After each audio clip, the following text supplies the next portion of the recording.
নমস্কার, আমি অভিষেক। আপনাদের কাছে ভক্তি কথা নিয়ে আবার আরেকটা নতুন ভিডিওতে চলে এলাম। আজকে রামকৃষ্ণদেবের পরমহংসর খুব একটা পরিচিত বাণী।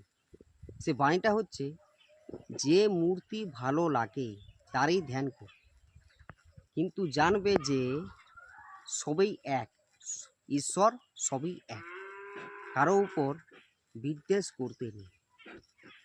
শিব, কালী, হরি সব একই, ভিন্ন ভিন্ন তাদের রূপ, যার যা প্রকৃতি, যার যা ভাব, সেই ভাবটি নিয়েই থাকে।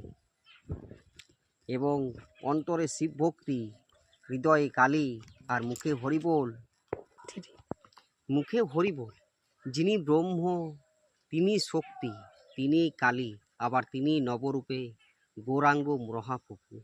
বৈষ্ণব, শাক্ত সকলেরই পৌঁছানোর স্থান এক।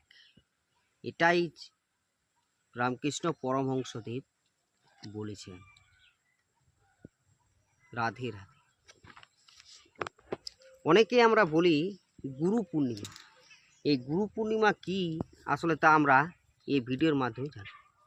মহর্ষি বেদব্যাস পৌরাণিক যুগের একজন মহান ব্যক্তিত্ব, যিনি ব্রহ্মসূত্র, মহাভারত, শ্রীমদ্ ভাগবত গীতা এবং অষ্টম পুরাণের মতো বিস্ময়কর সাহিত্যের রচয়িতা হিসেবে তিনি বিবেচিত হয়। আষাঢ় পূর্ণিমায় জন্মগ্রহণ করেছিলেন।